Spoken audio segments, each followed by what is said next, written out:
Well, you have to tell the bees when somebody dies. Otherwise, they just clear off. I see you've got a right constable there. Just like poor Annabella. Welcome to Midsomer Maniacs, the podcast for people who are maniacs for Midsomer Murders. I'm Sarah. And I'm Mark. And we're maniacs for Midsomer Murders. Well, British murder in general. It's not that we don't like British people, but we like to watch them die on TV. Fictional murders. Right, fictional murders. Not actual murders. That's a different show. It's a completely different show. Yeah. And there's a lot of people who do that podcast, but we're not one of them. And we like those too. Exactly. And they're great people who do great work. But on TV, we like to watch fictional British people get murdered in interesting ways. And Midsomer is our favorite. Absolutely. Yep, and has been for a long time. So our goal with this podcast is to, one episode at a time, elucidate the craziness, the awesomeness that is Midsomer Murders. And we will go through each episode in order, all the way from the very beginning to the very present. And what's it been on TV, like 30 million years? It was first on television on the 23rd of March, 1997. 1997. Where were you in 1997? In 1997, I was still living in Canada and working for a company in Canada as a trainer. I was in college. He's a little older than me. I'm much older than her. But it's okay. Okay. But we simultaneously somehow found Midsomer here in the U.S. I think I first found Midsomer on our local PBS station. And I remember the first time I saw it was on A&E in the afternoons on Sundays. It was like the perfect Sunday afternoon television show. Yep. It's like all pretty cottages and flowers, and then somebody gets their head almost cut off, like you do. Yes. So, as mentioned, it was originally the first episode, which is The Killings at Badger's Drift. Dun, dun, dun. Was originally broadcast the 23rd of March, 1997, and filmed in September and October of 96. Now, we should probably say, before we get too deep, this is full of spoilers. If you haven't seen episode 1 of season 1 of Midsomer Murders, first of all, if you haven't seen The Killings at Badger's Drift, you're missing out on something really good anyway. And you should go watch it right now. You should go watch it right now. Stop. And then come back. And then go watch it. Yes. And then come back. And then come back. Because we are going to spoil the episode for you if you haven't seen it. The killer is. Yeah. That's not going to be a mystery for very long. And one of the things that makes us really excited to do this podcast is that for a long time here in Indiana, where we live, we have felt like we are the only two people in the universe who understand all the little in-jokes that we have, having watched these episodes many, many times. So if you are like us and you secretly love Midsomer Murders, we are your people. And I got to tell you, I've told a couple of people about this, and they're all like, oh, I love that show. See, and hopefully they're listening. Everybody I mention it to looks at me like, what? What are you talking about? It's a long-running ITV series in England that's translated into 1 billion different languages, including Swedish, where apparently Midsomer is huge all over the world. Hello, Swedes. Hello, Swedes.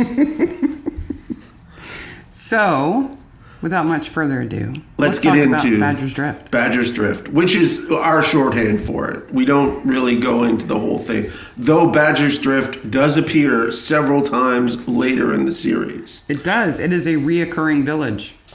Midsomer Murders is a cozy whodunit murder show in which a detective superintendent. Is that what he is? No, he's a DCI. DCI. He's a... What is that? DCI. Chief Inspector. Detective Chief Inspector. Yes. So and his name is Tom Barnaby.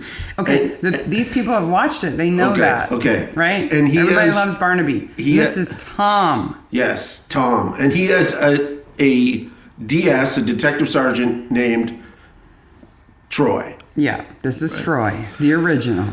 And he's married, and he has a wife and a daughter, and there's a pathologist, and that's kind of the reoccurring characters. Right. In the first season. Now, this was actually a pilot. It wasn't an actual first episode of a series.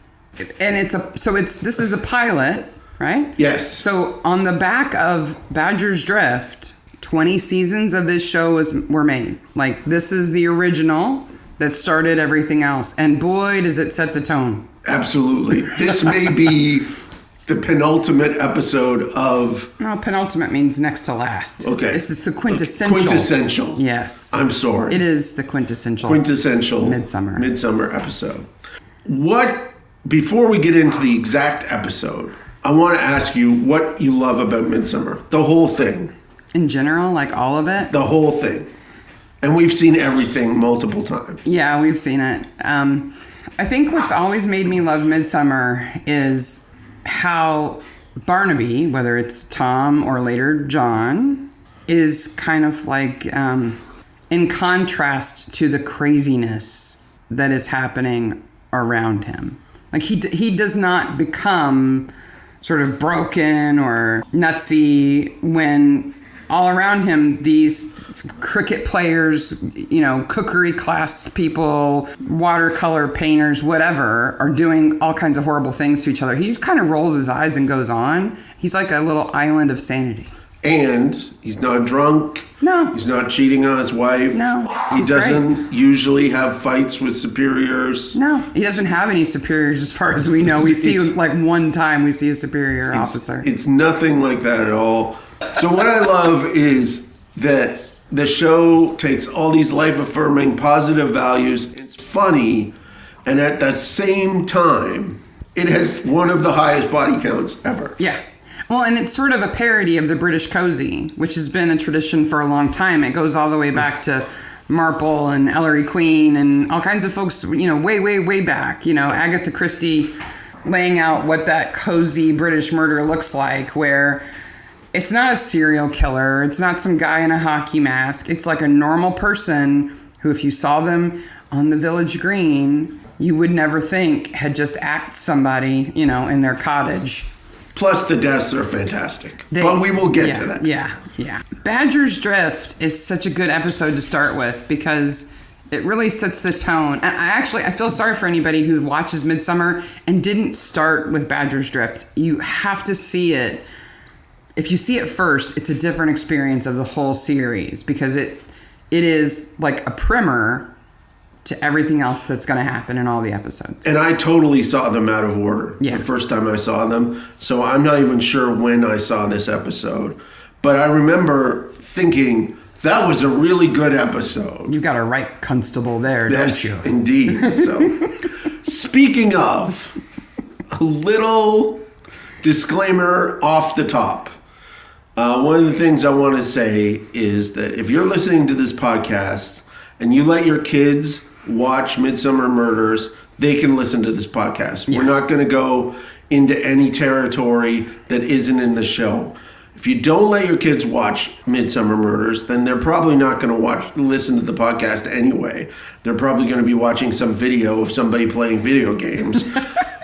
But if they are interested in the podcast, if they're grown up enough to watch the show, they're grown up enough to listen to the podcast. We're not going to get blue or anything like that. Absolutely.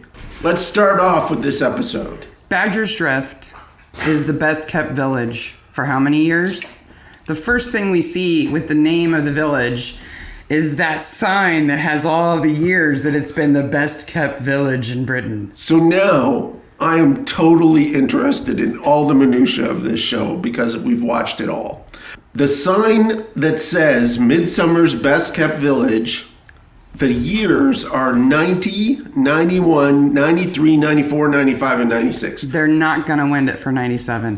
What happened in 1992? That's what I want to know. You want to know in 92? I want to know what happened in 1992 that they didn't win, and they're certainly not going to win it for 1997. Well, we kind of know what happened 5 years ago, don't we? Kinda, exactly. Well, maybe that's why they didn't win Best Kept Village. And what, like, best, is it like Best best kept secret, best kept village. It's neat and tidy. Except for all the blood, apparently. But that's later. Okay. Yeah. Okay. We're introduced to our first character, Emily Simpson, played by Renee Asherson. And she is awesome right away. Yeah. This is an old lady on a trike. I'm like, I'm in She's right got a now. basket. She's on a tricycle. It's fantastic. The doctor says hello to her. Everything's going right, which he later lies about. Yeah. And then we see... And she's also the first victim. Yes. So the first person we see is going to be the first person to die. And all that, we don't get anything before the show except for a Midsomer Murders plate with the words on it, and that's it. We don't even have credits yet. No, and let me say, so we get the show title with the black screen with the white letters that then become drenched in like watercolor blood, right? Yes. But then when they do the credits, they show those little quaint village watercolor pictures that don't match that bloody title sequence. We'll get to the credits. We got the whole cold open to do All first. right, but we don't have to go through every second of the show. No. So she runs across the char lady. She meets up with Lucy, who is her friend. Lucy Bellringer. Bells. The bells. The ringing of the bells is a whole thing. Bell in the show. ringers will die later. And they have like this nice little interaction where they're teasing each other about finding this flower. It's not a flower. It's an orchid. She sees this old lady who is like gaudily dressed with all these baubles on. We're not sure who this is. We find out. She takes her bike, she goes into the forest, and she finds the orchid, not a flower. The spurred coral root. Spurred coral root. So the idea is that she has this bet with her friend, and she has to take a picture of it with one of her pointers. And they haven't found it in 7 years. And so... They've been looking for this thing every year, and they've only found it once in 7 years. If I found something that I've been looking for 7 years, I might have done a little more of a dance than she did. Yeah. She's pleased.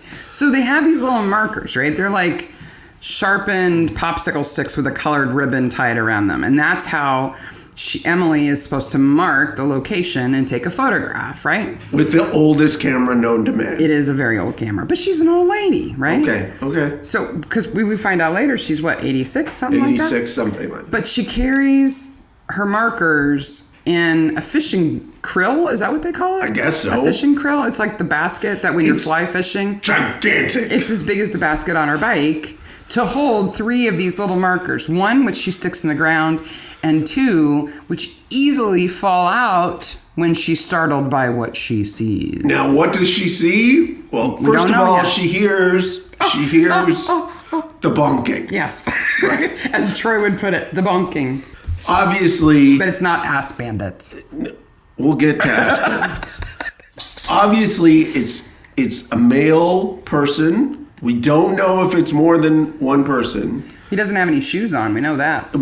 He has no shoes, and we know that he is in the throes of pleasure. Yeah. So she sneaks up and sees it and just freaks out. Well, she screams, she drops her basket, and she runs away. Birds are startled. No, she doesn't drop her basket. She dumps the basket out accidentally, but carries the basket. Yes. Back to her truck. The naked feet find the pointers. Mm-hmm. She goes home. And when she's biking home, there's some really good acting there. Yeah. Like, her face is all crunched up with all sorts of things going on at once. And there is some really good acting there. She gets home. She doesn't lock her bike. She doesn't padlock her tricycle. She goes into Beehive Cottage and she makes 2 calls. Now, you might not have noticed this, but there is a very important book right on the table, right in front of her. But we'll get to that later. Then there's a knock on the door. Right? Knock on the door. Ah! She's dead. We get the first killing, right? We don't actually see anything, but we know she's dead. Right? And we know that there's foul play because there was a knock on the door. Yeah. Okay, so now we get the old credits, what I call the old credits, Yeah. which are the first season credits, and I think that's it. I think it's just the first season credits, which are these light black colored. They're quaint watercolor drawings. portraits of a nice little English village. Now, there is a black cat in every single one of them. Every single one. And I wonder if those harken back to the original book covers. So this series is based on a bunch of books by a woman named Caroline Graham. And this one actually follows somewhat closely, not exactly, one of the books. Later, we're out of books and they start writing their own stories. All sorts of different stories. Now, while we're on the topic, though, of the writers, this episode was co-authored by Carolyn Graham, who wrote the books, and Anthony Horowitz. And Anthony Horowitz is important because he wrote the whole Alex Rider series, which is like over a dozen books. But lately, he's been writing these new Sherlock Holmes books, like The House of Silk. Mm-hmm. Oh, they're awesome. If you like mysteries, you should read these. Mystery novels. But he also writes the new James Bond books. Oh. So he's kind of broad in what he writes. Absolutely. Yeah. And no like small writer to have been brought on to write this first episode. No, I think the writing matches the story, matches the quality of the acting and the whole production really well. And I don't know if I assume it was his influence because he didn't write the original, but he sort of tamed the story down. Yeah, now I haven't read the whole book. I have the book. I've skimmed a book. Sarah brought a passage to me, and I want to wash my eyes out after reading it. And we'll get to where that is exactly. If you think Badger's Drift is shocking with all of the incest and the almost beheading and the slitting of throats and all that stuff, it's got nothing on the book. The book is... But I will tell you, like, the first chapter of the book is almost beat for beat the exact same thing. It is. That the cold open is. Yeah.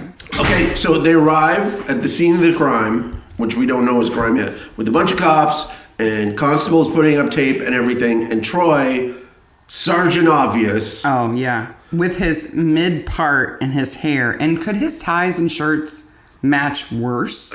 I don't know who picked the color. Orange shirts and like pink and purple ties, and it's just bad. It's bad. Crazy. And he goes, "This is the place," and Barnaby's first line is really, "I'd never have guessed." Yeah.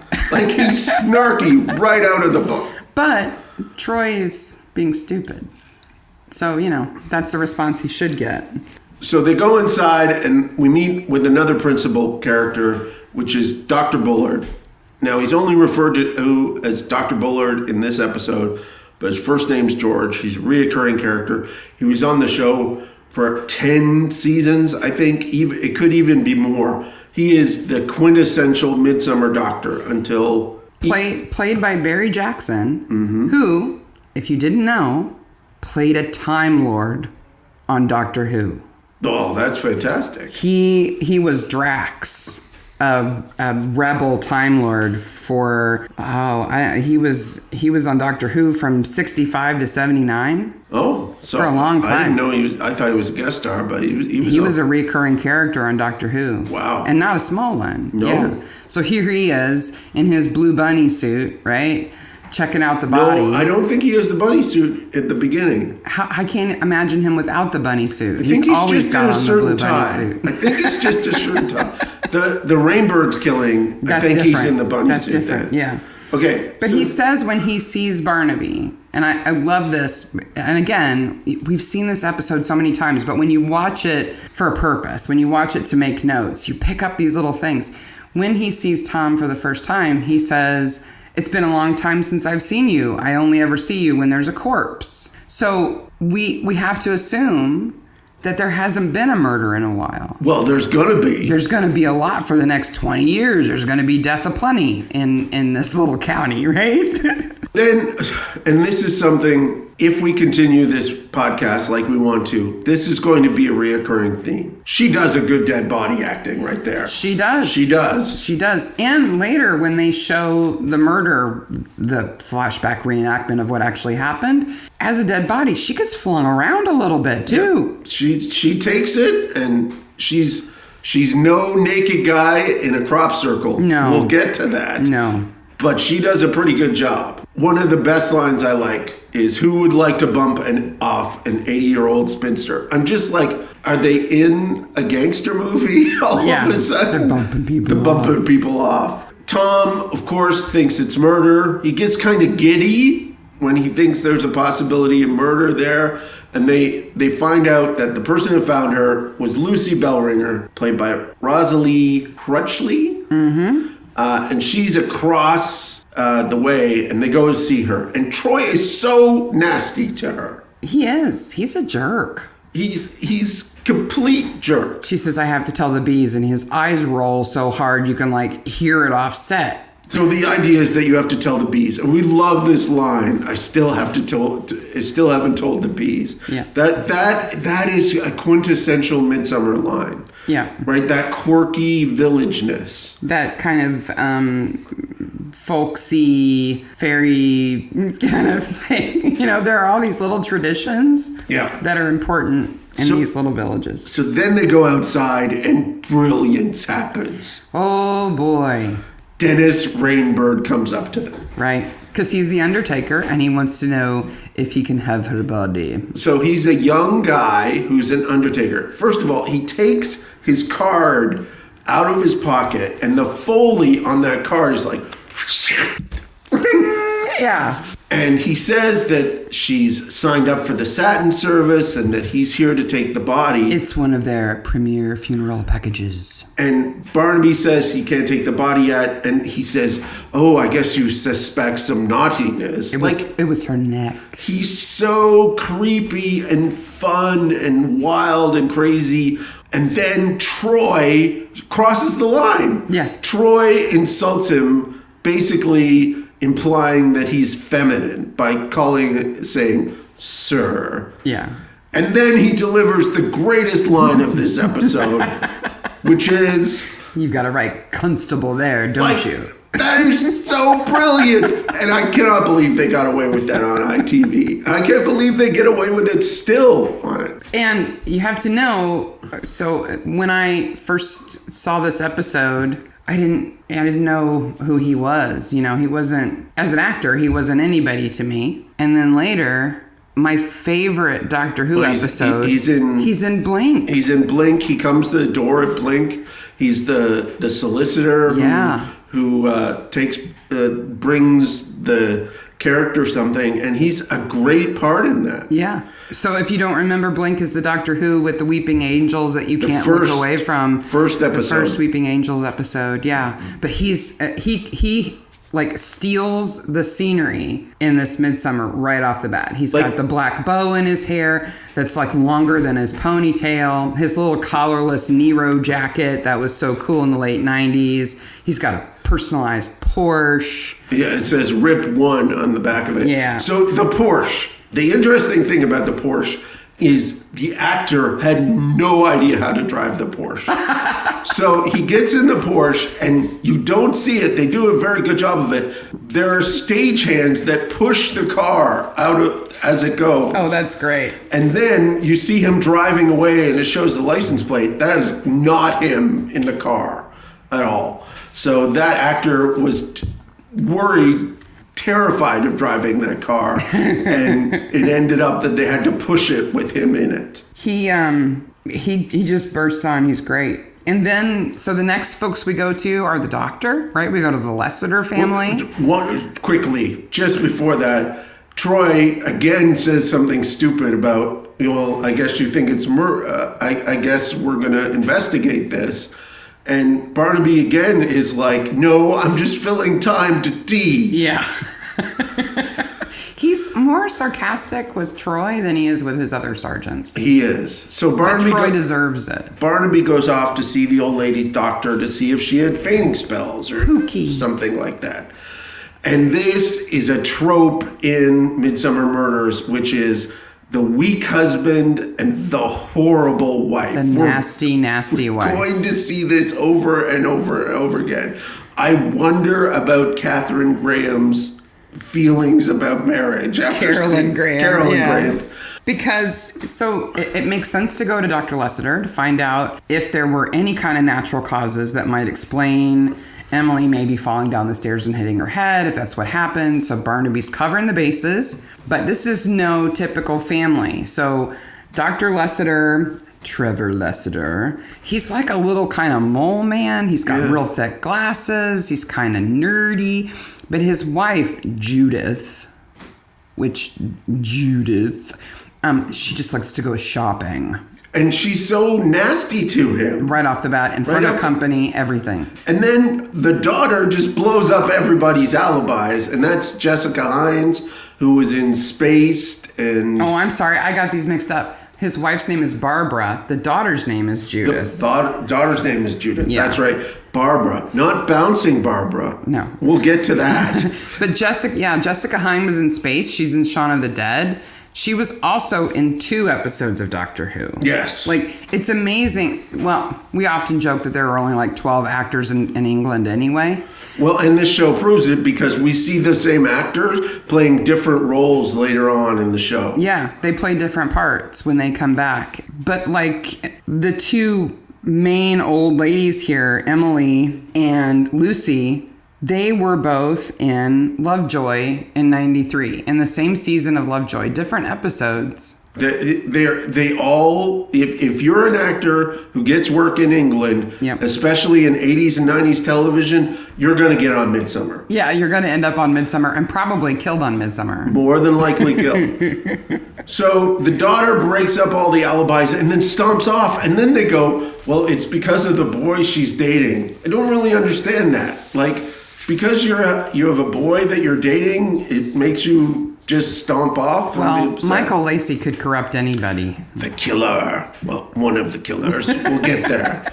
Yes, Michael Lacey, the artist, who has his only scene with her next. Yeah, when he's drawing her. And he wants her eyes a little afraid. Yes, so sad, soft eyes with a tiny bit of fear. Okay, creep master Da Vinci, I'm out of here.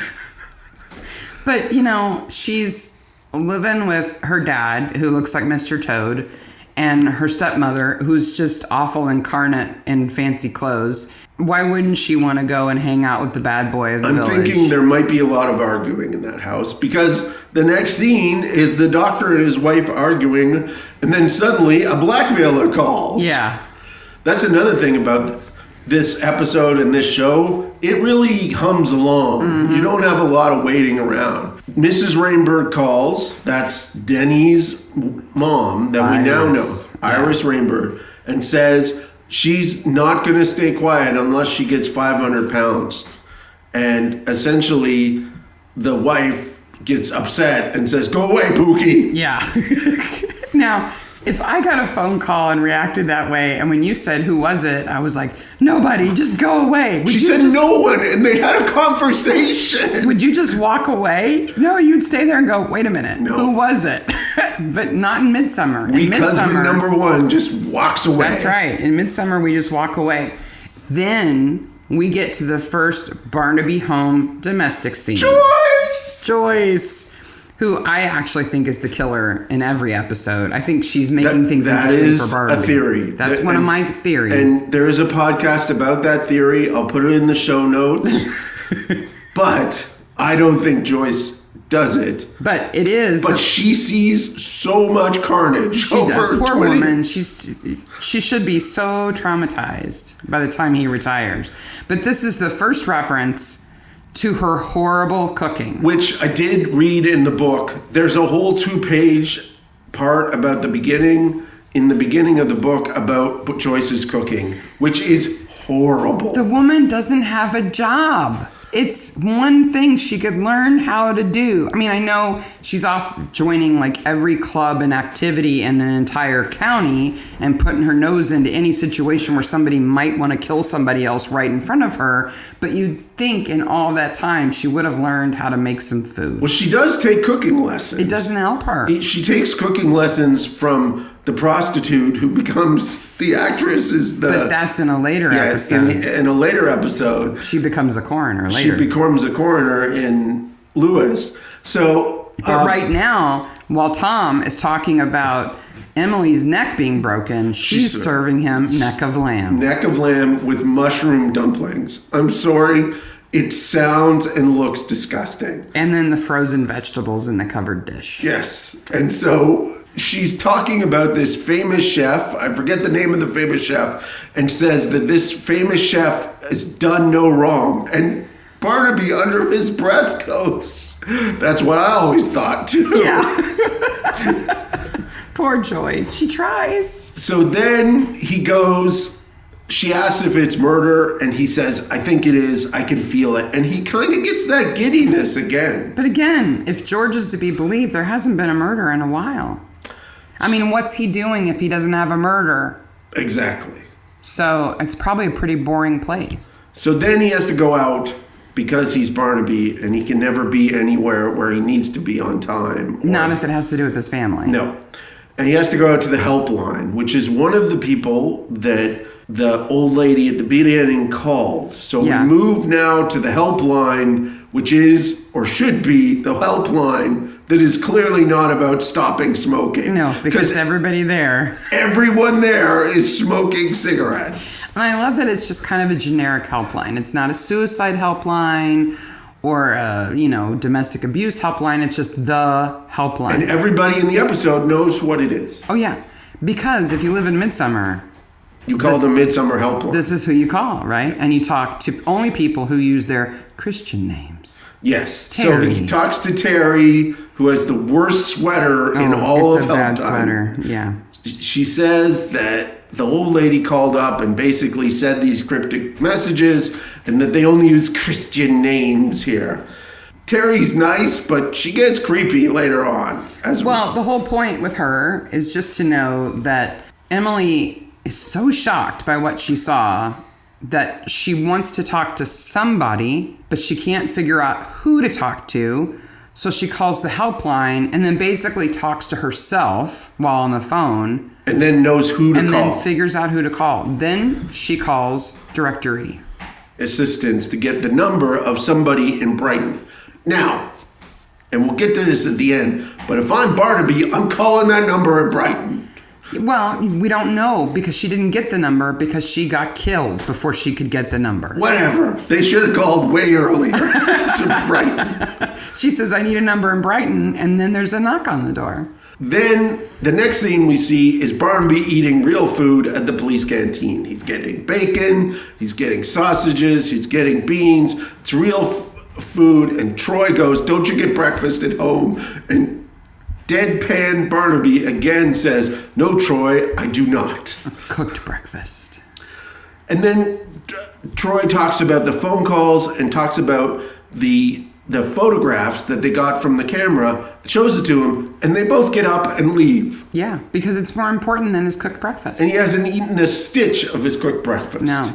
And this is when they go and they pick up Lucy Bellringer, and they take her into the woods to have her help them identify where the photograph was taken, right? So where is the coral spur root, whatever it's called? Troy, again, is a bastard here. Yes, He's like, all these people are out looking for a flower. It's an orchid. It's an orchid. She's so nasty back to him. But then, so they discover the spot of Bonking. Right.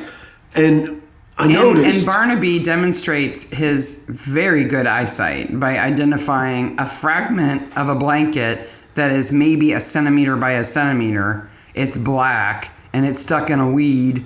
But before that, Troy and this old lady, who seconds before were fighting, Troy helps her down the hill. Oh, it's so nice. His mother would be proud. He would. He doesn't let her roll down that cliff on her own. No. He helps her down. So then Barnaby goes, I want this whole area gone over. And Troy stands up and goes, I want this whole area gone over. Whole area gone over. Yeah, it just reiterates the same command. But then, we get one of the moments of Troy, right? Because they're walking back to the car after finding this clearing where clearly something went on. No, they're walking to the Rainbirds. That's right. They're walking to the Rainbirds because they see her eyrie from there, right? And they think, somebody there may have been able to see this, right? They might know what's going on.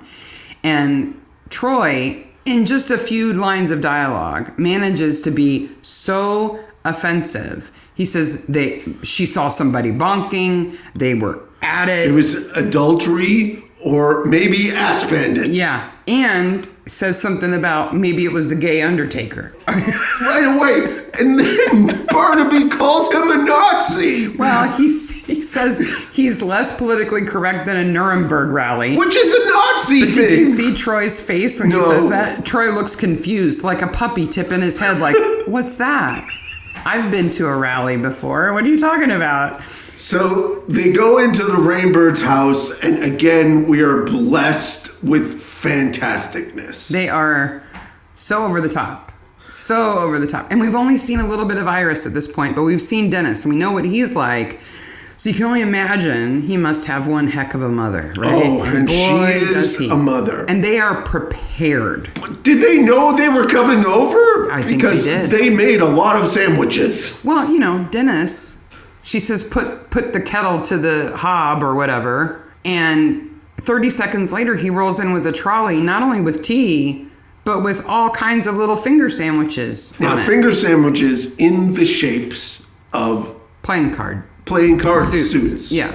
Right? And this is like, as a child, my mother did food for card parties for the Anglican church where we lived in Canada and made these sandwiches. I remember these cutouts being at home, that she would make sandwiches that were different types based on The suit. suits. So this seemed absolutely normal to me, other than the fact that they just had this whipped up. But did she ever make ice sombreros? So you see them sitting there, and you're It like, is a what are they? two-tier cart, It's right? a two-tier We've got cart. a teapot, we've got cups, sugar, cream. On the top, there are like 3 plates of sandwiches, and the playing card ones are only 1 plate. There are other plates.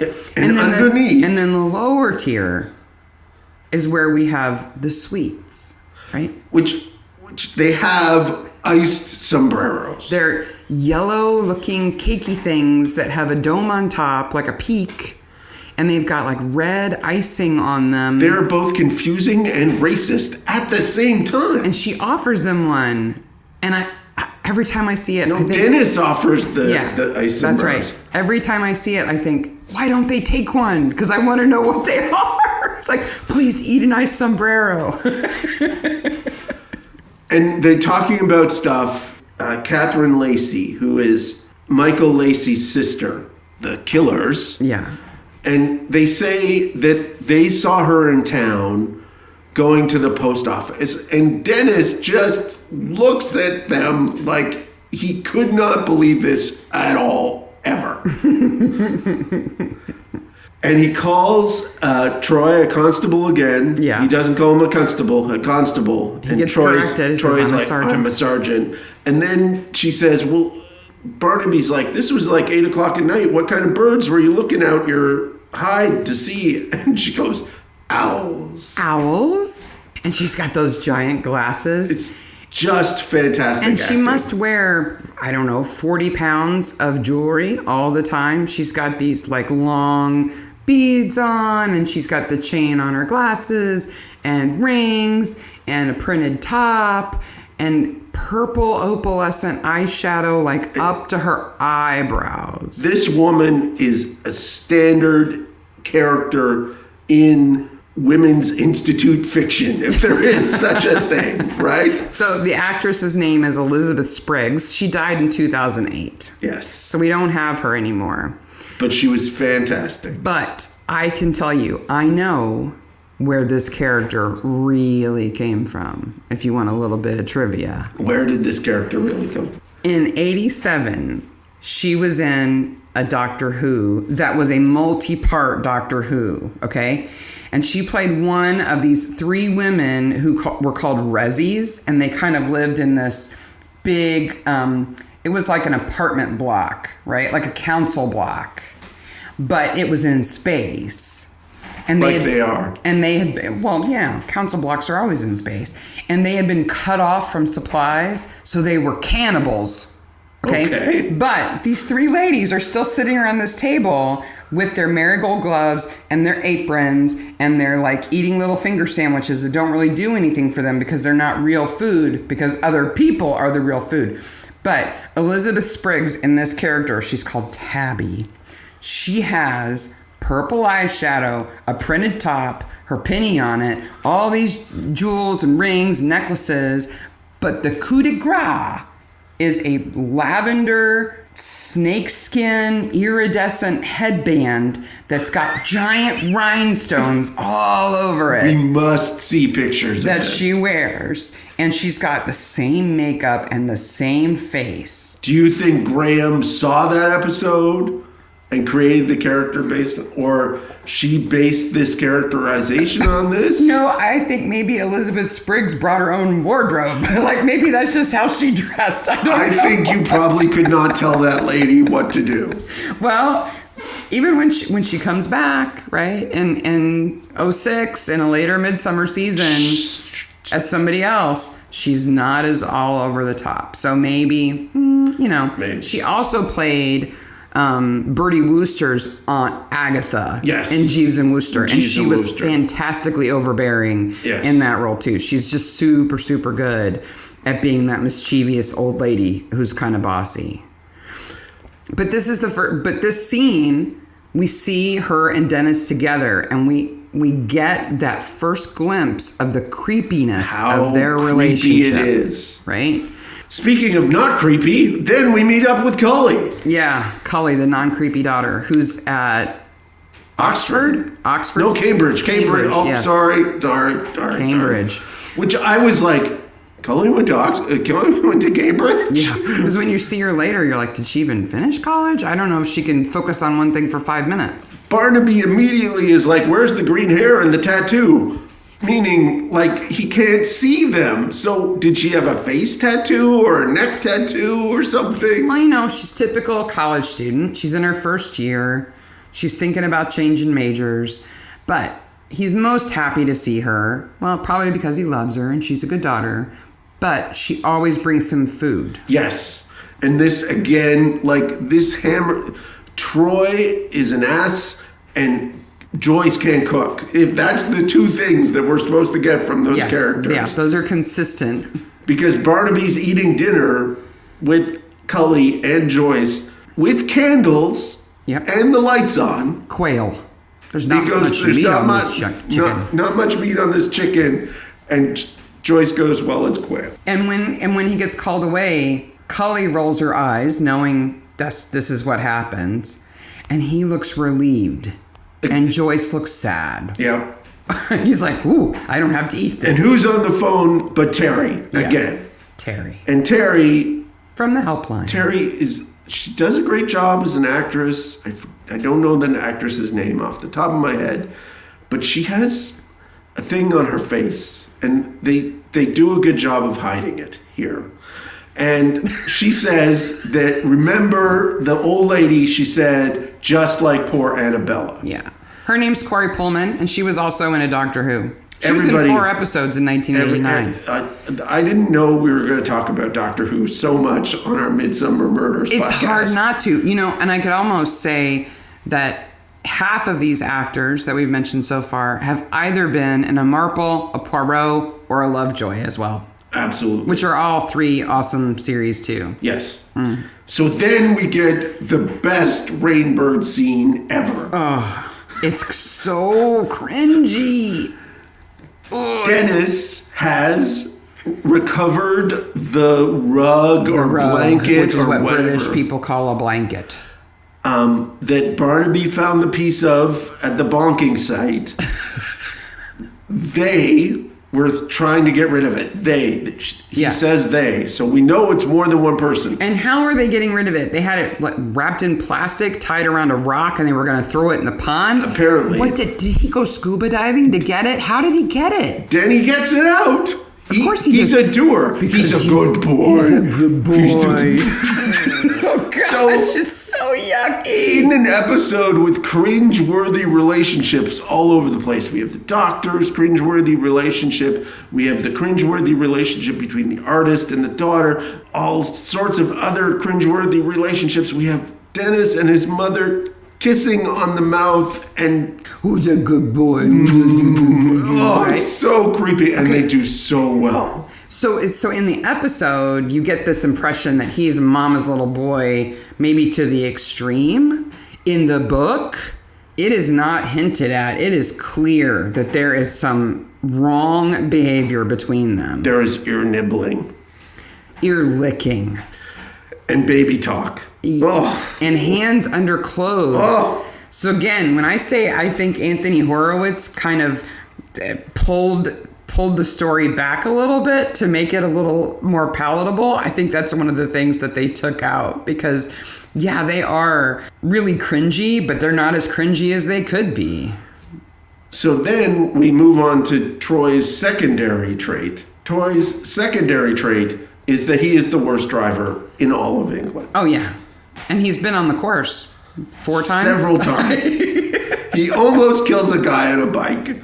They go out to Tie House, and the reason why they're going out to Tie House is because this woman named Bella, Annabella, But just Bella. was killed 5 years ago, perhaps losing them the Best Kept Village title. But we also know, because the Rainbirds give him that clue, right? They Yep. say you should go to Tie House because of Bella, but also because Catherine Lacey is marrying Henry, Who is the Lord of Tie House. the Lord of Tie House. Now, this is another theme in this entire episode in which Catherine Lacey and Michael Lacey are fingered as the killers constantly. Guess what? They're the killers. Yeah, everybody's like, oh, well, he's a bad seed. He's a poor influence. She's money hungry, money digger, or whatever.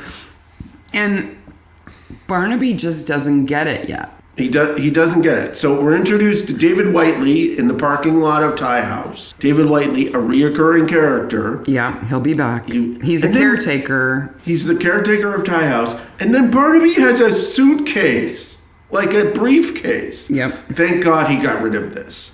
They go in and they meet up with Henry Trace, played by Julian Glover, who is a fantastic actor. He is. He's been in a number of things, including Empire Strikes Back and Last Crusade. He's the guy who drinks from the bad chalice in Last Crusade. He's also Maester Pycelle in Game of Thrones. He's also Maester Pycelle in Game of Thrones. And the voice of Aragog in the Harry Potter movie. The giant spider. Oh, he is? Yeah. Oh, I didn't know that. Oh, that's fantastic. Yeah. So they meet up with them And a Bond villain. and a Bond villain. Yeah, Really? and a Bond villain. Julian Glover has so much cred. If you know all these other things that he's been in, when they first show him sitting in his giant drawing room in his wheelchair, you're like, oh, shit Yeah, just like, got serious. It just got serious. And so another thing I noticed here, and you go back and look at all the scenes, Troy is in the background, and they told Troy, as an actor, that if you're not talking, write notes in your notebook. Yeah, in your tiny notebook. Or in your tiny notebook, and make sure you show your pinky ring. Why Troy has a pinky ring, I don't know. Well, and when he's not taking notes, he's looking dismissively, rolling his eyes and sighing. I mean, really, nobody can say anything that he believes. He's not happy. So they go over Bella's death. And this woman named Phyllis Cadell is Bella's sister, and she goes shooting with the doctor and everybody else. And then essentially what happens is she hurts her leg, she hurts her ankle, and Michael Lacey is taking her back to Tie House, and she gets shot. Now, that shot where it shows her getting shot and blood erupting from her body Michael Lacey would have been dead too. Yeah, because those shots, there are lots of little pellets, right? I mean, Yeah. you see she gets like 6 or 8 pellets in her vest. But Michael Lacey, who is apparently indestructible, man. He's right next to He's her. right next to her and doesn't get shot at all. Yeah. So he runs But back. those were pretty good effects. Those were like explosive blood packs Yep. in her vest. Yep, there are some good effects there. She is wearing a big hunting vest that's fully well rigged to explode like that. But it's a pretty good shot there. So he runs back. This is all told in flashback to the house, right? And calls an ambulance. And then first appearance of Catherine Lacey, who comes in and says that she lives at Holly Cottage now, but she'll move to the big house once she marries Lord Vader or whatever he was in Empire. And Benji the dog hates Troy, All dogs hate Troy. but not cats, as we'll soon find out. Cats like him. But so Henry has to go see to a generator that's going to disrupt their wedding if it's placed in the wrong place, right? So Catherine says, I'll take you up to meet Phyllis, who is Bella's sister. So Bella is dead, but Phyllis is living in the attic, apparently, of her brother-in-law's home. And Phyllis Cadell is played by Selena Cadell, right? So it's like they keep her last name. Who knows why? And she is fantastic. She is one of the best character actors in England. If the Rainbirds were not in this episode, she would be the standout. Yeah. So she's eating bonbons, sitting in her apartment. Watching a game show. And Catherine Lacey comes in and says, the police are here to see you. And she freaks out. You almost said freak the F out. She drops her candy and she's like, she's just no idea what, she looks so guilty. Guilty for who knows what, but she claims it's because she was worried that they had come about her car tax. What can somebody in England explain car tax to us? We understand TV tax. Oh yeah, your TV license. We understand that, but car tax, like, is that like your licensing fee or something? I don't know. And we never see her drive. Does she even have a car? I don't know. Who knows? Well, we'll get to the driving situation with that family at some point. But she's this like super mousy, but absolutely on edge woman, and she's so good at being super nervous. And her eyes, she does such good acting with her eyes. Yeah, super flat hair, big long knitted vest thing. I don't know what over a denim shirt, over a long skirt, box of bonbons. I guess. It's very weird. If anyone can identify those bonbons, I'd like to know too. But what we learn though is that, and again, so I was trying to do some math here, right? So she says that she came to the house to help Bella, her sister. So this is, yes. 7 years ago, okay. Right? And then Bella died 5 years ago. Yeah, and Bella's been dead for 5 years. So she was in the house for 2 years when Bella and Henry were together, right? Were alive. Yeah. I think we can assume that Henry and Bella had been married prior to that. They didn't just get married. And that, so the sister, so Phyllis came to help because that's when Henry had to be in the wheelchair. Yes. Officially, he was in the wheelchair. And do they actually say that he had polio? Yes. So he caught Bell polio. Ringer says that he caught polio in like the 80s. 1989, he catches polio and is a wheelchair. No one else in England has polio. Yeah, everybody else has been vaccinated but Henry Trace, who winds up in a wheelchair. So, yeah. So now, does she tell the story of Bella's death here? No, she doesn't, because they've already got it from Henry downstairs. Okay. So she doesn't reiterate it there. So then they're leaving, and Snarky McSnarkerson Troy says that she was scared shitless, which again, I'm like, whoa. Yeah. This quaint little show, he's like talking about ass bandits and being scared shitless. And Barnaby's like, you've got away with words, don't you, Troy? And Troy again looks completely perplexed. Yeah. So, but let's go back, okay? When Henry is recounting how Bella died, there are some real problems with how she died that are beyond who shot her. The reason why Michael is walking with her is that she's tripped on this route, right? She's twisted her ankle. They're on the far side of the village. Right. So away from Ty House. Right. So we assume that if Ty House is at midnight. The village is at the center of the clock, and they're at 6 o'clock in the woods, right? Fair guess. So she's got to like go through the village to get home, but she's going to walk with Michael back somewhere because she's twisted her ankle. Okay. Though. But then the camera pans, and not only is Henry on an ATV, he could easily say, hop on the back and I will take you home. Yeah, maybe he can't use his legs. How does he drive the ATV with polio? Well, all he's got to do is hold on to it with his legs, right? Okay. If he's in the seat, you drive with your hands. Well, I'm glad he doesn't drive a car until later. Yeah. So he could take her, but also the path that Michael is walking her on has a vehicle at the end of it, like a Land Rover, right there. He could easily have walked her to the car. There are some problems with that, and we'll get into it when we get into Phyllis's part. I just think she's surrounded by people who, aren't willing to take her home. This poor woman has twisted her ankle so bad, and they're like, well, but you can walk to the village. I know that there are all these vehicles, but we couldn't possibly interrupt our shooting party to take you home. Important. And the place, it must have smelled like cordite big time. They're like on top of each other shooting. Yes. There's just gun smoke everywhere. It looks so unpleasant. They go to Holly Cottage to see Michael Lacey.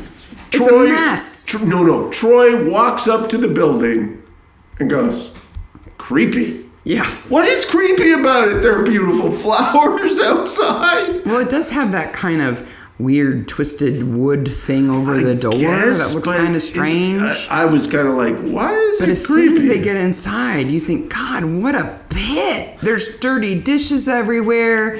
There's like some kind of still or something sitting on the counter behind where Michael sits with his one Coke. That he gets out of the fridge. He doesn't offer anybody. I bet you Troy would want a Coke. But Michael's not the kind of guy who would offer somebody a drink. guess He's not. not going to bring out ice sombreros for the cops. No. There were no ice sombreros here. And this is the first appearance of warrant cards, too. That's true. They don't call them warrant cards, but they show their badges. They show their warrant badges. cards. Yeah. So this cottage that they live in is on the grounds of Ty House, right? It's just on the edge of the grounds of Ty House. And they live there because they were wards of Henry Trace. Their parents died in a car crash when they were young, and their parents worked for him. And so he put them in the cottage with a nanny. And Catherine tells us all this while she's walking up the stairs to Phyllis's apartment. Which is creepy that he's now marrying her. Yeah, considering we know that she was, 8 or 9 when her parents died? So he's basically been her father, uncle, something or other since then. The word ward is mentioned. They were wards of him. Yeah. And they were given this cottage, and it's a pit. They're not taking good care of it. They're not taking good care of it. But that doesn't matter. It's because for Michael Lacey, his work is his life. His art is his life. Is his life. So then he recounts the story of Bella being shot, and this is where we get into the really bizarre situation. So he recalls what happens, and he says that everybody was there. She tripped. She busted her ankle. He was taking her back to Ty House. Okay. Or the village. So or going whatever. from 12 down to 6. Remember our clock metaphor. And then she gets shot. Okay. So now Michael says, I'm going to go get an ambulance. He's going to run. So he runs from 12 o'clock, we can only guess, through the village, which apparently has no phones or ambulance service, to Ty House, which is, they say many times, the other side of the village, to get to a phone. And he picks up the phone, dials 3 9s, which is 911 in England, and tells Catherine that Bella's been shot. What the hell is Catherine doing there, first of all? Second of all... But he's not the fastest runner. He's not the fastest runner, as we will see later, because the world record holder for running from the top of the clock to the bottom is Bella. No, it's not Bella. Phyllis. It's Phyllis, because Phyllis She's should be on the Olympic working. team. Yeah, she she's should be on already the Olympic team. She's faster than Usain Bolt.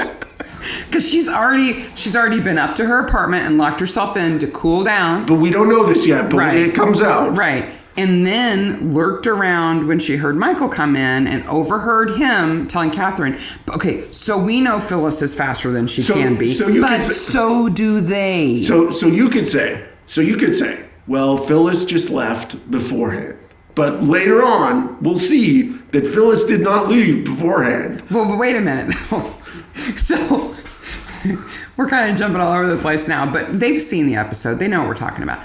We say Phyllis is so fast, right? Because she can run all the way from where they're shooting all the way to Ty House and beat Michael there. But we see her run later when we see what Iris saw, and she's not a good runner. She's not. She's got the shotgun broken over her arm, and she's running like a drunk kid. And that actress, she's wonderful, but she is not built for speed. No, she's not built but for speed. But apparently she is. But if that's her fastest crazy panic run, it's not very fast. It's faster than Michael Lacey.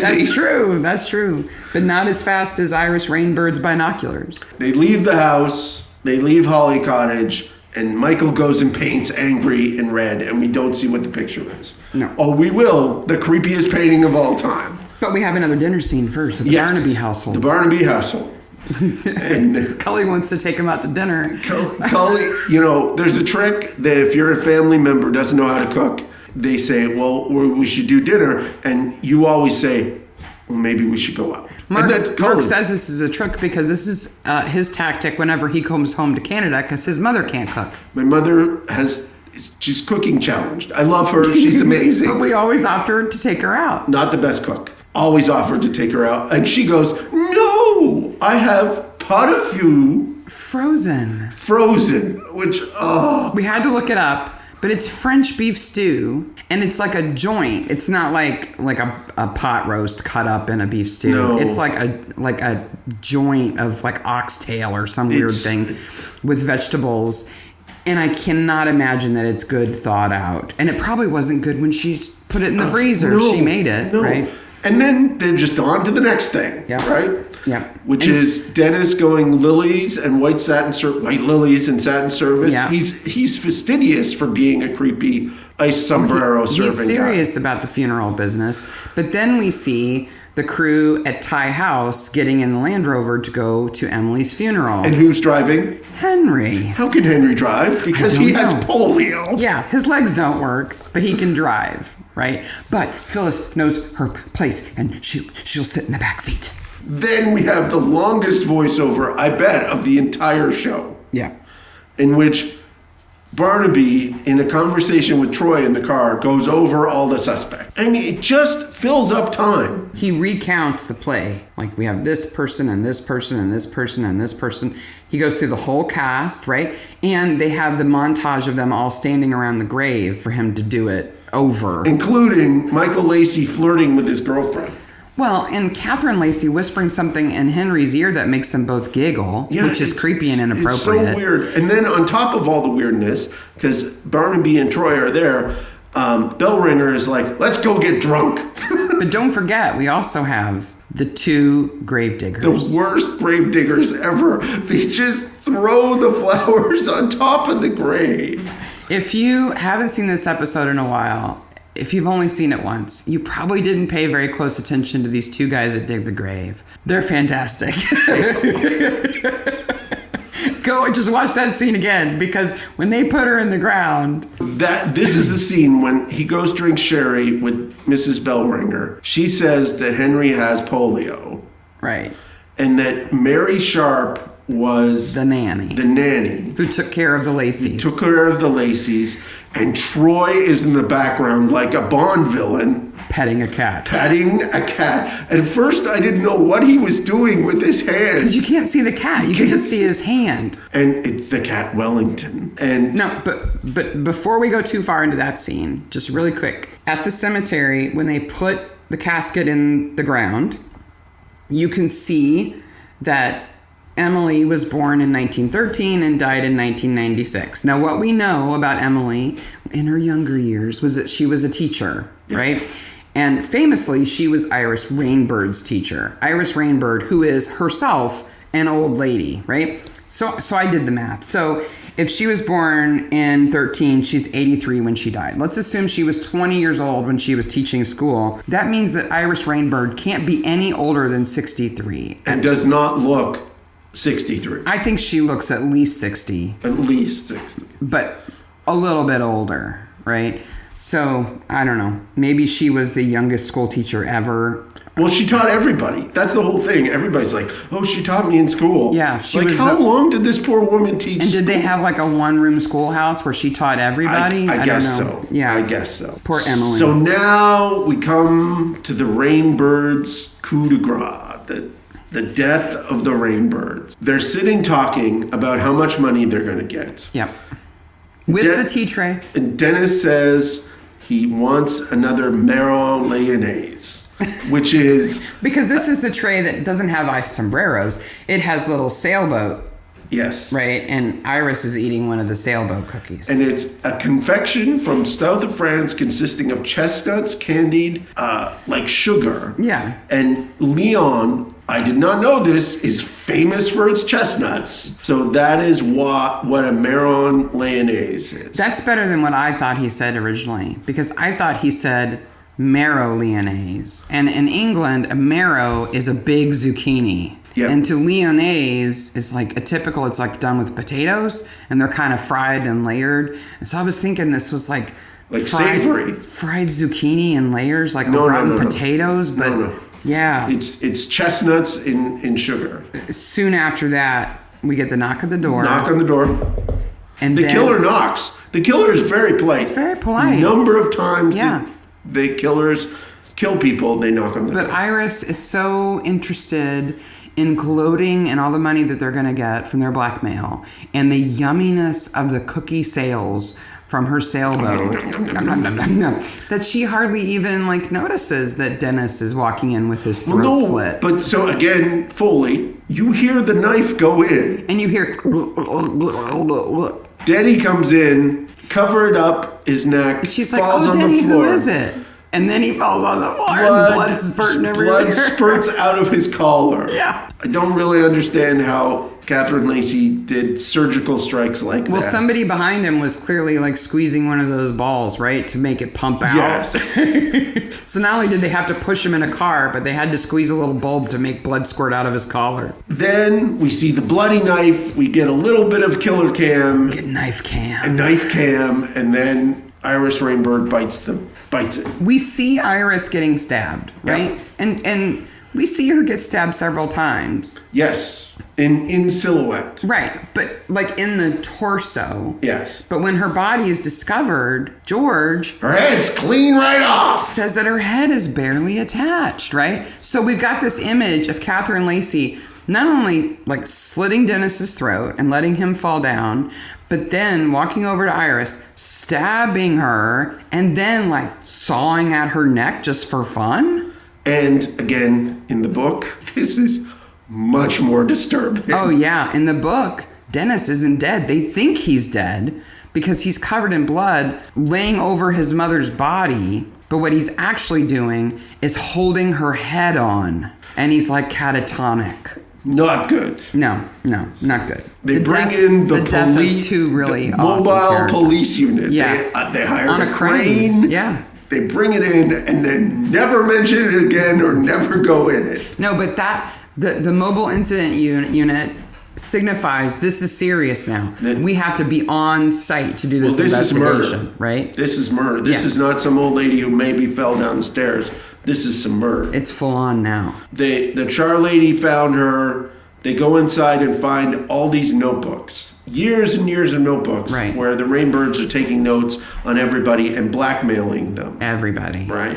And they have these amazing maps on the wall, including one that is a Badger's Drift map, which I really want to see. Like, I really want that image. But it's clear that Iris has been doing this for a long time, right? And they've got a family business, right? They've got the funeral home. They own that funeral home. So you got to assume Dennis runs that, and all she does is sit up there and watch people and blackmail people all day long. So in the end, the char lady fingers, again, Catherine Lacey. Like, again, It's them. Oh, I don't know who it is. Because she finds their bodies. Yeah. Miss And says Quinn is her name, I think. Yes, I think so. Finds them, and she's fantastic too. Like Yeah. she's got the big glasses, she's got the obnoxious clothes, she's got this headband on, she smokes like a chimney, and she drinks. and says of Mrs. Rainbird, like, well, she was odd, but she was always kind to me in her way, and always nice to me, and yeah. So back we go to Holly Cottage. Yeah, because we've got More people saying Catherine Lacey. testimony that somebody was there, and this is the first time we really get to see not only the cottage but the studio and the kind of space in between. And one of the things I noticed, and I don't know why, so in the kitchen there's this big hanging string of onions, right? Like a dozen onions all hung together like you do garlic. But when they go to the studio, there's like 4 more of them hanging out there, but in the space really between. like onions. They must really like onions. They are full of incestuous onions. Or they're afraid of vampires and don't understand. Possibly. So they're garlic. fighting. Michael and Catherine Lacey are fighting. Yeah. And they show up.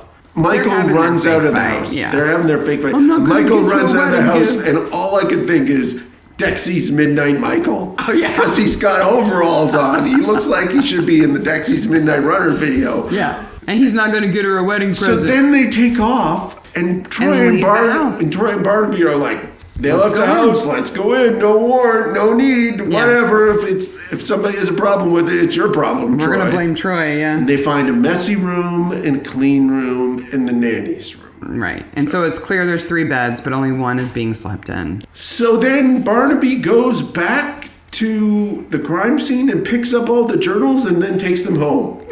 Yeah, because that's what you do. You take the evidence home, Okay. but you put it in plastic bags. You do. And you read it late into the night. Creepy. And then Cully comes in. It's in the middle of the night. We know Mom's already in bed. Joyce has long been in bed. Not cooking. And now Cully, who's been home for several days, suddenly whips out a sandwich from Marks and Spencer. Yes. To give to him. How long has she been holding on to that sandwich? I don't Like know. since she got home? I don't know. Like 3 days she's been holding on to that sandwich? Don't know. It doesn't matter because it's still better than Joyce's cooking. It is. It's Because still better. Barnaby is willing to eat it. And Barnaby goes, she asks him how he felt, and Barnaby's like, I didn't feel anything. So he sees all these bodies and this really bloody crime scene from the Rainbirds, and he says he didn't feel anything. Yeah. And then they move on to Cully's play. Well, no, it's interesting because what he says is he didn't feel anything, but then he also says when the Rainbirds were killed, when he found out they'd been murdered, it's like, oh good, there were more murders, so now I have more clues. Yeah. And I can get further along in the case. Well, he loves the chase. It's clear. But it's also clear that he's kind of torn. Like, he doesn't want more people to die, but he also wants to solve the crime, and maybe more murders will give him more clues and make him more capable of solving it. I can see that. He's kind of torn by it, you know? But what I love is that neither Joyce nor Cully are at all fazed by the fact that he comes home talking about people being beheaded and bludgeoned and in puddles of their own blood and Not whatever. fazed at all. They're like, oh, want some dinner? Not phased at all. On to Cully, on to her acting, and the clangor that is, I guess the last act is what really matters. Yeah. So now we move into the last act. Yeah, it's pretty telegraphed there, isn't it? So they find Catherine Lacey at Ty House the next day. She says, I was at the Rainbirds to drop off mushrooms because Iris Rainbird wanted some mushrooms. So she has another gigantic basket. It's the second gigantic with basket. maybe an inch of mushrooms in it. In Ty House, which is this huge estate, she and Henry are both in the kitchen, and it is the crappiest kitchen I've ever seen. There's like 2 cabinets. They're like 1 foot by 2 foot. They're full of mugs. The table is all chipped and gross. It is not the kitchen of an estate. And so they have like a 3 or 4 minute scene in there, and they go, well, actually, we're here to arrest somebody. Yeah. And you're like, I would have led with the arrest. Well, but if they had led with that, then they couldn't have had that conversation. So they go up to arrest Phyllis because Barnaby has figured out that Phyllis shot Bella. And she goes, I did it. I'll get my coat. Yeah. She's much less nervous when they actually confront her because now she's not worried anymore. She's been caught out. Because all these years, for 5 years, she's been waiting for the cops to come around the corner, right? Yep. Any minute, they're going to come and get her. And now they finally got her, so now she's kind of resigned to it. They come back. They talk to Bella they interrogate her. She goes, I want to get rid of Bella. It was a crazy day. I decided to shoot Bella. Got some Dutch courage by drinking some vodka. She was walking along. I shot her. And then, at the speed of light, I ran back to the house. Yeah, in her crazy head back, arms flailing run that Iris saw. Saw Michael Lacey call for the ambulance and then thinks she got away with it. Yeah. Until Iris Rainbird calls her up like a week later and says, this is it. No, they invited her over. That's right. She doesn't know why they've invited her over. Didn't know why. And then Denny rolls out the infamous tea tray and whips off a cloth, and there's a shotgun laying in the middle of the top of the tray. And the sandwiches are different suits. Yes. There. But it's like, this is the definitive evidence that they know that she did it. A shotgun from a shooting party where everybody They should have had her running shoes because clearly they would have been burnt or something. Yeah. But it's like, it's no evidence at all. Everybody was probably using the same shells, the similar guns. They're not personal guns. Like, it really isn't evidence at all. But again, the look on the Rainbird's face and their evil laugh when they peel back that cloth and then they look at each other and they're like, "Oh, he was a good boy," you know. So like you could they're just relishing it. They right? take her for $50K. Yeah, they take everything that she inherited. Yeah. So then they interview David Whiteley, who is in the journals also with a little red star beside his name, and we find out that David Whiteley is bonking Barbara, right?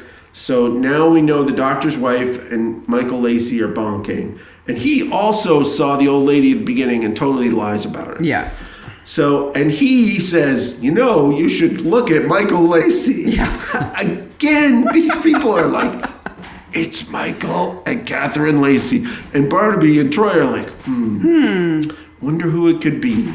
And so it's not this scene, it's an earlier scene when they go back to the doctor and they say there was no test match. So the doctor's alibi is broken, right? For the day of the murders. Judith has already made the joke about Mrs. Whiplash, this woman that she's saying that her dad is having an affair with. So he goes outside with Barnaby and Troy to talk privately with them.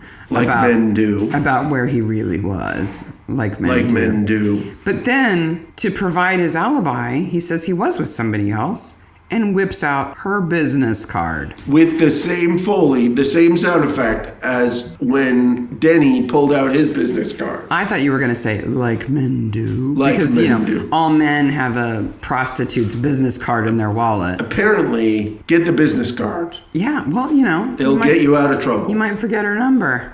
Exactly. Yeah, because Barbara's not going to look for it. She doesn't care. Right? Again, in the book, it is a clearly different relationship. Yeah, in the book, they go to the strip club, Barnaby and Troy. I would have loved for that scene to be included in this episode. Can you imagine the two of them in a nasty old strip club talking to this incredibly uncomfortable they were. This old dancer. And in the book, she's pretty crusty. Hot on the Michael Lacey tip, they go back to Holly Cottage and they find Michael Lacey, who doesn't want the house to be searched. His studio is very private. It's very private. And Troy, who clueless up until this point looks around and then goes, oh, there's a knife up there. Now, wait a minute. There were flies buzzing around. Buzzing around. So they find the bloody knife. Which apparently Michael Lacey hadn't noticed. But there's something about his studio that I'm curious about. This scene is in the middle of the day, as all the scenes at Holly Cottage are. He's in his studio. He's been working. There are candles everywhere, like in wine bottles and stuff. And he's in his Dexy Midnight Runner outfit again. He is. And how does that place not burn down? I do not know. Because he immediately takes off. Oh, yeah. Runs like crazy. Runs. It's a show of horrible runners. Except for Troy. Troy catches him. No problem. Yeah. Tackles him to the ground. They put him in the back of the car. Barnaby gets in the back of the car with him. I think Michael wanted to be caught. I don't think he was trying to get away. He was pretending to try to get away. And it's implied later on because he wanted them away from the cottage. And so he does his famous thing here of, I've been framed. He draws a frame when his sister goes by the car. You have to know that Mark is making the hand gesture in front of his mic as if that's going to help. He's making the frame shape. So we all know what that frame looks like. Yeah, with his fingers. Next, the wedding. Or is it? So we This is meet. the only kind of weird, like, psychedelic scene I can remember from It's A Midsomer. Barnaby's fever dream. Yeah, he's having a dream. But this is how the great detective's mind works, right? He has to go to sleep, and then all the clues start to sift and sort, and he comes up with the solution. So he's in a dream. We don't know, okay? But we have a bouquet with the pointers and the orchid in it. Yeah, the popsicle sticks with the ribbons around them. And it's kind of like red flowers that are kind of like spilling out, too. Yep. It looks kind of bloody. Then we have Terry saying, "Oh, poor Annabella." Yeah, she's over whispering to them. Barnaby from behind him. Joyce has the basket, the giant basket with the mushrooms. The priest is God reading. help us if she tries to cook. The priest is reading "'Tis Pity She's a Whore," which is The play the that play Cully is that in. Cully's doing, Yeah. which is the book that was at the old lady's house when she makes the call in the beginning, and is coincidentally about an incestuous relationship that ends in murder With a character named Annabella. with a character named Annabella. Michael Lacey's doing his frame thing. So wait a minute, let's just make sure that people get this. So in the very beginning of the episode, Emily is on the phone, frantic, trying to figure out who to call, and on the table next to her is a paperback book that is "'Tis Pity She's a Whore." Yep. She has the play sitting there, which is why she's thinking about Annabella. But I don't know. She's a school teacher. Yeah, she's very literate, of course. But what is she's- the coinky-dink of Cully also being in this play? And she's reading a Jacobean incest tragedy? Apparently, For fun? that's what she does for fun. Maybe she heard about the production of the play, so she wanted to read it because she was going to go see it. So Michael Lacey's doing his frame thing. Yeah, I keep in the hitting my dream. microphone while I'm doing it. Yeah. And then we have Rainbird zombies, Yeah. which are fantastic. Because they're sitting there in the crowd at the wedding, and so her head is not cut off. That would have been awesome if she looked like her head had been cut off. She could have been carrying it under her arm. That would have been awesome. And Denny would be, Yeah, Mommy, maybe he could carry her head around. Yeah, and she could go, "Who's a good boy?" But they do have like dark cheeks and like sallow eyes, and there's just looking forward. You know, they could have done better with that scene. So- if they had let me direct that Yeah. scene, totally would have been carrying her head under her arm. so it's a dream, the phone's ringing, and Joyce is waking up Tom in bed. Yeah, because it's the call. The call that Phyllis has committed suicide. This is the most troubling part of the episode for me. It's really sad, and Barnaby legitimately freaks out. Yeah, He we've been is- checking on her once an hour. Well, it wasn't enough. It wasn't. So she... And he goes, "What a mess!" And I simply said, "Your hair?" Because Barnaby's hair is wild. He's got bedhead. But what did she hang herself with? I think she cuts her wrists. No, because it looks like there's something white tied around her throat. Bed sheet, something. Her granny panties? Maybe. Her sneakers. Could be. You never The know. laces from her. It wasn't that giant vest, though, because it was white. It wasn't Yes. green. So then Michael Lacey, who's in prison in the county clink, still in his lovely white jumpsuit, Yeah. goes, "Oh, I forgot to tell you my whole alibi." Yeah, 'cause you didn't give me a chance, dude. 'cause And they you were like, rushing me "You out of should the have house." told us yesterday." He says, "You should have asked me yesterday." Rewind. They did ask him yesterday. Because he said he was working on paintings He all was day. so concerned with getting them out of the studio so they didn't see the canvas I guess. that's all he had on his mind, was getting So them out of that studio. Then he says the thing that drives me insane about Michael Lacey. He says he calls Troy Caped Crusader. Yeah. Okay, Troy is not Batman. No. He's Robin at best. At best. At best. Barnaby is Batman. Why does he even say Cape Crusader? And then Troy comes back and goes, "Better be true." Yeah. Like, yeah, I told you. So they go see the doctor's daughter. She confirms the alibi. Yeah. And this is where the Miss Whiplash thing happens. That's right. This is where Dr. Lessiter whips out the business card for his prostitute. our list of suspects is getting shorter. It's gone from Michael Lacey and Catherine Lacey and a few other people to just Michael Lacey and Catherine Lacey at this point in time. Yeah, but they both have alibis, right? We think they do. Suddenly, somebody gets a brain fart and says, maybe we should go to Brighton and see this old lady that the original old lady was giving a call to. So they suddenly take a road trip to Brighton. Which, again, Troy's a bad driver. So they meet up with Mary Sharp, and she tells the story about the kids fighting. And one night, she couldn't get sleep, and she wakes up, and she finds incestuous bonking. Wow, yeah. Well, she says there's nakedness. She says they were troubled, they were troublesome, but they faked these arguments. Like she felt that they were trying to convince her that they didn't get along to cover up the fact that they got along. Yeah. Boy, did they get along. But speaking of which, okay. Cowgirl got along, little doggy. At this point, I thought, for the first time, okay, so they've got this cottage. They've had this cottage since they were kids, right? And moved in with the nanny, became Henry's wards. They've had this cottage that whole time.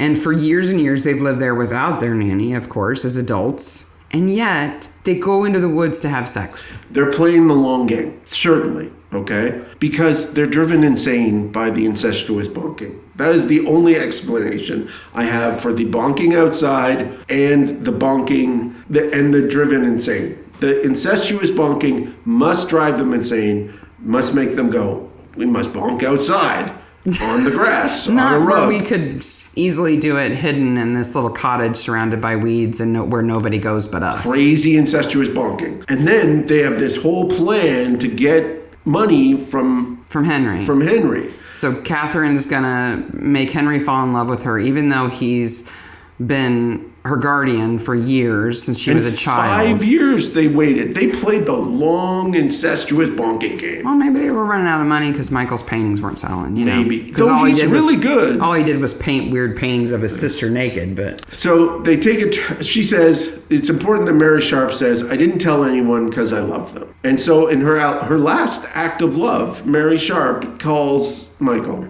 And warns him that they know. She calls Michael. Michael freaks out. But the wedding is happening. Well, first of all, it's the day of the wedding. He gets out of his overalls and gets his mom jeans on. And his sneakers. And he runs over to Ty House. Why was he not at Ty House already for their wedding? Maybe he didn't want anything to do with the wedding. Remember, he said he wasn't going to get her a present. Maybe. So he leaves the police station when he's released. They got to let him go. So he changes out of his white bunny suit. Into his mom jeans. And puts on his mom jeans. But he can run. He's running. Not as fast as Phyllis. But he runs all the way from Holly Cottage to the house, into the house, up to see Catherine where she's putting on her wedding dress. This is the first real wedding day. They figured out that he was a beater, and that was why it was weird that he was walking with Bella. Yeah, because his job would have been to be 100 yards ahead of the shooting party with a stick, stirring up the quail so they would fly out of the trees. So he really shouldn't have been back with the shooting party. Not if he was doing his job. Meanwhile, Phyllis is like the Flash. Yeah, but before they can arrest Michael and Catherine. No, there's sheep first. Yeah, well, yeah, because the sheep slow them down. Why are they not taking the A1 or whatever highway? Because they're just in a little village. And they pass a rock that says Badger's Drift, 7 miles. Well, were they in Coston before? And Troy says shooting, bludgeoning, stabbing, and poisoning. Anything goes for those two. I'm like, yeah, you forgot about the incestuous bonking. Yeah, there is that too. So they rush back to Ty House. The wedding is about to start, but Catherine's still upstairs. Michael runs into the house, and then by the time Barnaby and Troy get there, David Whiteley is there to say he doesn't know where she is.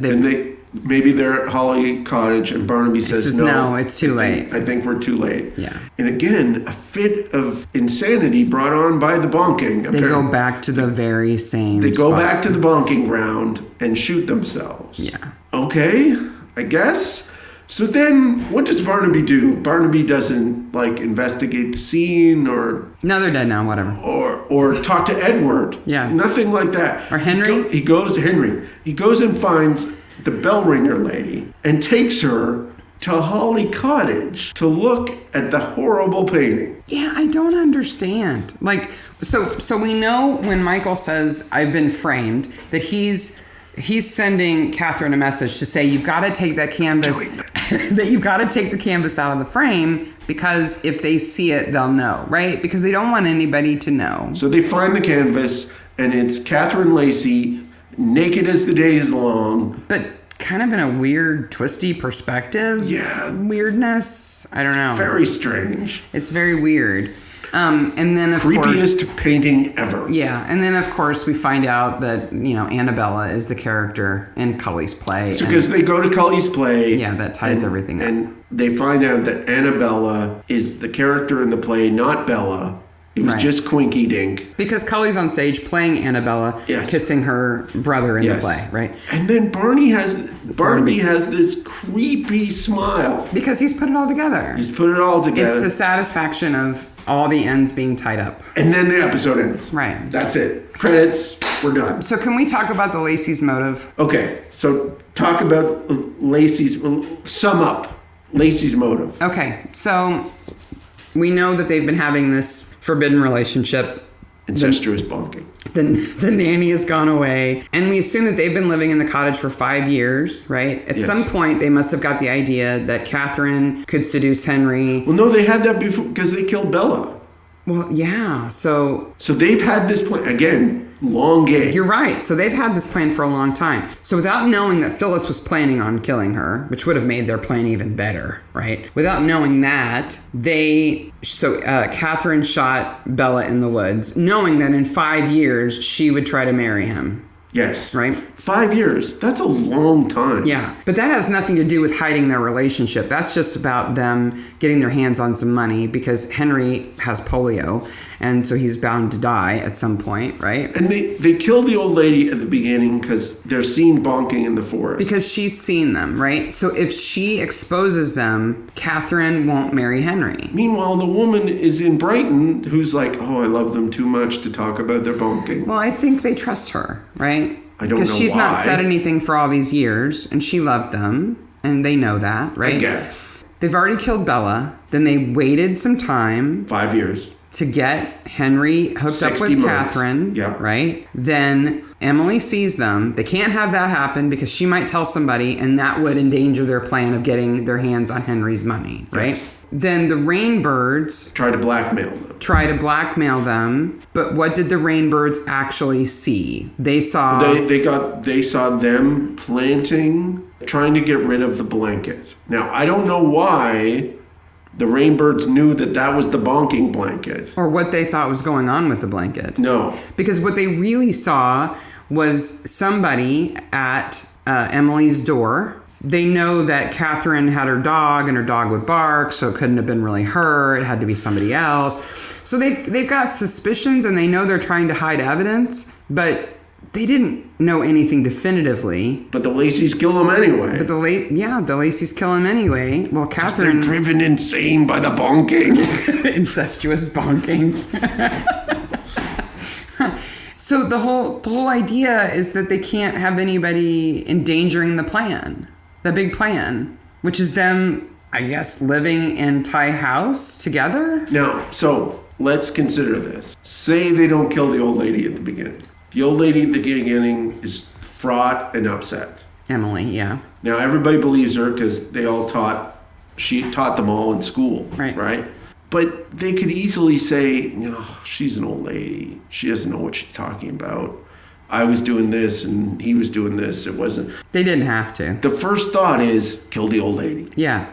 Well, and what would Mary Sharp have told Emily if she gotten through to her? Mary would have said, I know it's wrong, and what? I guess they shouldn't be doing it, but I guess she still loves... Yeah, but how's Emily going to take that story? She's going to go, oh, well, if you love them and don't think it's a problem that you can face, then I'll just forget about it. I think she would have told Bellringer. I think she would have confided... Bellringer would have caused the problem. She would have confided in Bellringer, and I think that if they hadn't killed the Rainbirds and got caught for that, she would have been next. Yeah. They would have had to kill Lucy Bellringer. Well, and Bellringer says she thinks it's Catherine Lacey, and then she talks herself out of it. Yeah. Like everybody else in this episode. Yeah. That is The Killings at Badger's Drift, the beginning of what will become one of the longest running, best British cozy murder mystery shows out there.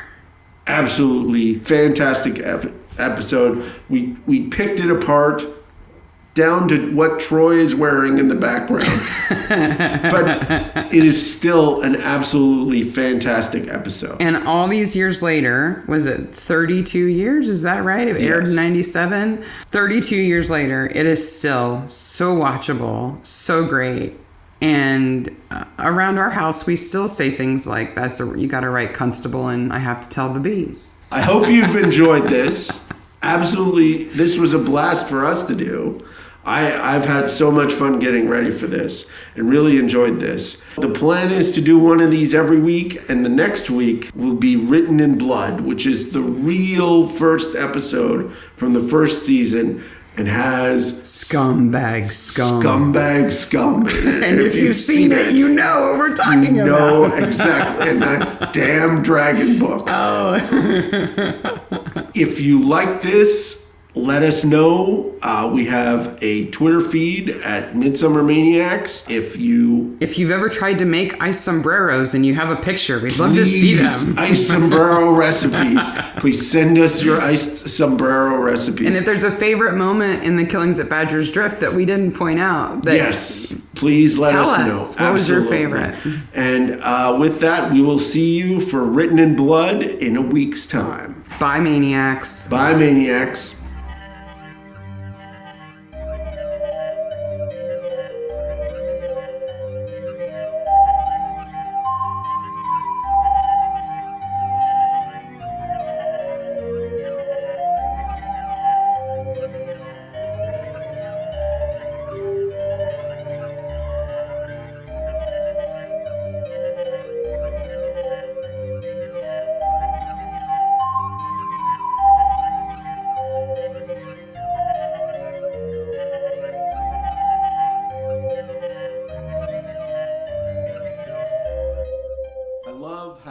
They managed to make it full of humor and joy and life-affirming values, while at the same time